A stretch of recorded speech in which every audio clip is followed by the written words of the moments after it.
Kingsman, The Golden Circle is once again directed by Matthew Vaughn, coming off of his sequel, Kingsman, The Secret Service, a film that really surprised me, took me off guard. I didn't expect it to be that good. It was really entertaining, kind of insane, and really audacious and in your face, and I liked pretty much everything about it. So naturally, I was excited for another journey into this world. Taron Egerton once again plays Eggsy, the young recruit of the Kingsman Secret Service, and this time around, Julianne Moore, queen of the drug trade, is holding the world hostage, having inserted a terrible virus into virtually every popular drug. So the Kingsmen have to team up with the statesmen of America, Jeff Bridges, Channing Tatum, Halle Berry, to go against Julianne Moore and her empire of virus-inducing drugs.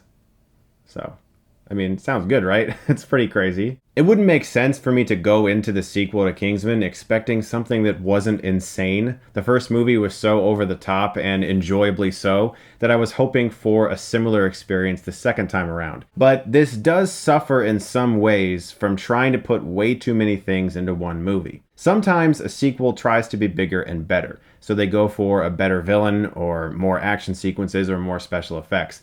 This film oddly chooses to have so much more in regards to the subplot area. There are so many different things that occur in this film that take characters from point A to point B with the goal of getting them eventually to point Z. And instead of just having a logical reason to get to a place, they use all these convoluted methods to get characters to go places. Like they're trying to find a location, and so they have to go to this big concert. And two men have to try to seduce a woman to get a tracker inside her so that they can follow her to wherever this base is. And it's this big, elongated sequence that feels so unnecessary. And this film, unfortunately, falls into mini scenes like that. It's very long. It's like 2 hours and 21 minutes. And when the action comes, it's exciting, it's loud, it's visually appealing. But so much of the in-between stuff feels like baggage, and the film becomes kind of boring at times.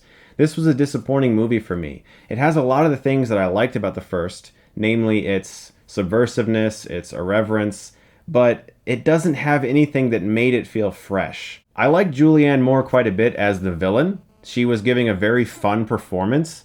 Her character, however, and the way the script uses her was strange. She is constantly separated from everything. She's at this jungle 1950s diner style hideout that's not really a hideout at all. She's literally created an oasis of 1950s nostalgia in the middle of the jungle. Anybody could find her. She's surrounded this area by mines. She has robot dogs and a very famous singer that has some of the funnier parts in the movie at her disposal at all times, and they keep her there through the entire film. So her menace is entirely brought about by whoever happened to do some drugs that maybe one of our lead characters cares about, who could die from this virus. And as a villain, she's very, very weak, and it's often said that a movie is only as strong as its antagonist, and in this case, that's true. She is giving a very fun and likable performance, and I thought she was really good in the movie. But as a character, she had no menace at all, and I just didn't find myself all that concerned with our heroes this time around. Taron Egerton is really good as Eggsy. Colin Firth is great once again. Mark Strong's really good. Channing Tatum's entertaining. Everyone's doing fine.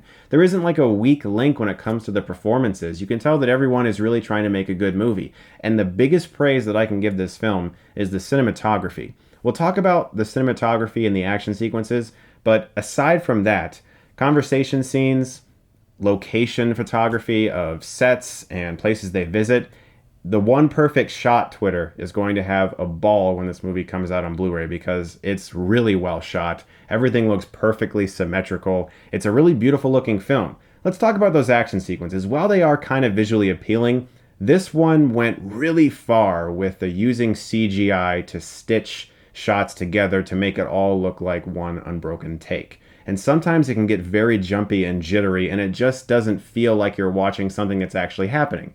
It feels like you're watching this really cool video game sequence that was set up to look as impossibly entertaining as they could make it, but that's kind of the feeling I got from so many of the action sequences. The first one, as I said, was super over the top, and it really went for that. This one, I think, suffers from having just too much they're trying to do. They're really, really going for like these superhero-y sequences that make no real sense where like human beings are catapulting all over the place and doing these insane moves. And it just kind of lost me after a while. I had fun with this movie overall. I don't think it's awful. I think that it is disappointing and that from a story perspective, they should have cut out so much. But the performances and the overall fun vibe of the movie makes it perfectly watchable. It's just a disappointment when you compare it to the first one. And like I said, they really should have cut out a lot. I'm going to give Kingsman: The Golden Circle a C. Guys, thank you so much as always for watching. I'm going to have a ton of reviews this weekend, lots of catching up to do. I have Friend Request, Lego Ninjago movie, I want to see Brad's Status, I want to see Stronger. I have a lot of stuff to do. Guys, thank you very much as always, and if you like this, you can click right here and get Stuckmanized.